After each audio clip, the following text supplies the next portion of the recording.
Hello everyone, welcome to our channel. आज हम 9th class के मैथ बुक से फर्स्ट चैप्टर रियल नंबर संख्या पद्धति एक्सरसाइज 1.1 का फर्स्ट क्वेश्चन देखेंगे। क्वेश्चन हम सबसे पहले पढ़ते हैं कि क्वेश्चन में क्या पूछा गया। क्या एक शून्य परिमेय संख्या है?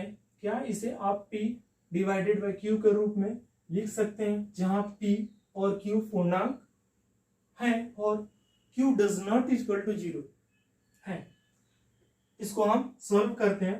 क्वेश्चन में क्या पूछा गया? क्वेश्चन में शून्य एक परिमेय संख्या ये पूछा गया, तो हम यहाँ पे शून्य लिख लेते हैं क्योंकि शून्य की बात हुई है।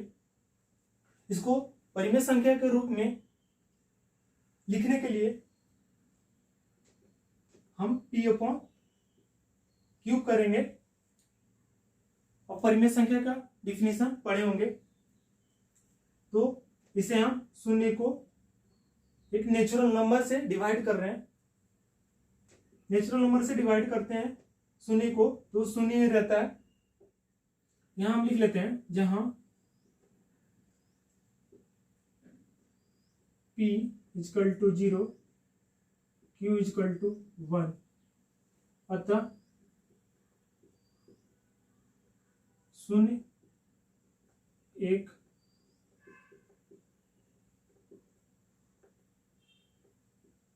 परिमेय संख्या है।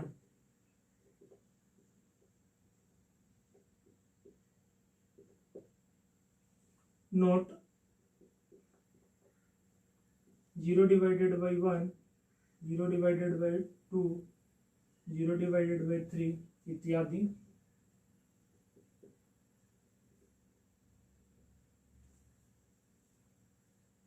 तो शून्य एक परिमेय संख्या है। सेकंड नंबर क्वेश्चन है इस चैप्टर का, 3 और 4 के बीच में 6 परिमेय संख्या ज्ञात कीजिए।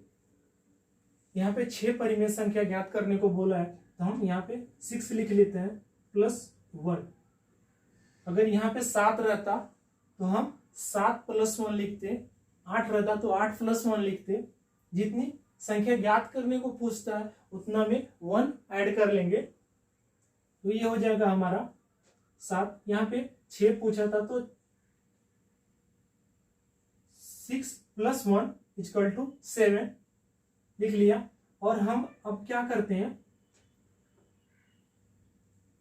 3 को यहाँ पे लिख लिया, 3 को 7 से गुना किया और 7 से भाग दिया।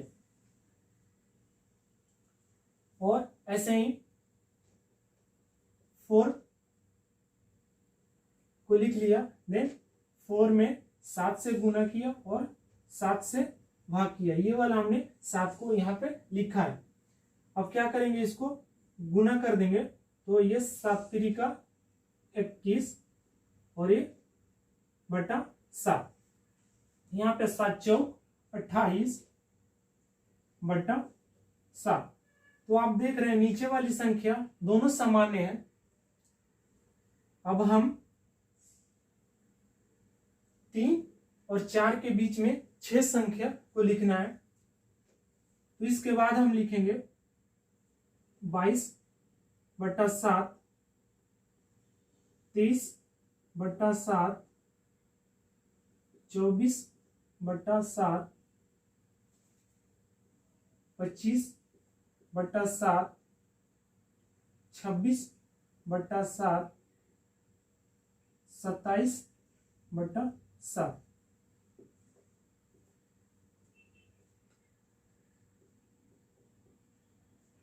ये हमारा 3 और 4 के बीच में 6 परिमेय संख्या ज्ञात हो गया।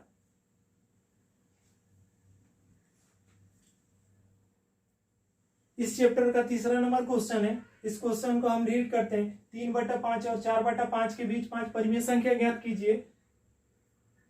5 परिमेय संख्या ज्ञात करना है, तो हम जो सेकंड नंबर क्वेश्चन सॉल्व किए सेम उसी विधि से इस क्वेश्चन को भी सॉल्व करेंगे। तो यहाँ पे हम 5 लिख लेते हैं और उसमें 1 ऐड कर देते हैं। ये क्या हो जाएगा, 6 हो जाएगा, यानी 6 हो जाएगा। ये अब ये वाली हम संख्या लिखते हैं 3 बटा 5, 3/5 लिख लिया। इसमें क्या करेंगे, 6 से गुना कर देंगे और 6 से ही भाग कर देंगे। अब इसको गुना करते हैं तो ऊपर वाली संख्या हो जाएगी हमारा 36, 18 और ये नीचे वाली इनको गुना करेंगे तो 6×5 = 30। अब उसी तरह 4/5 को हम लिख लेते हैं। 4/5 गुने इसमें भी 6 से गुना कर देंगे और 6 से भाग कर देंगे। तो ये ऊपर वाली संख्या को गुना करेंगे तो ये हो जाएगा 6 चौका 24 और नीचे वाली संख्या को गुना करेंगे तो 6×5 = 30 और 18/30 और ये 24/30। इन दोनों के बीच में हमको 5 परिमेय संख्या ज्ञात करनी है। तो अब लिख लेंगे हम, इसके आगे वाली संख्या लिखेंगे तो 19/30, 20/30, 21/30, 22/30, 23/30,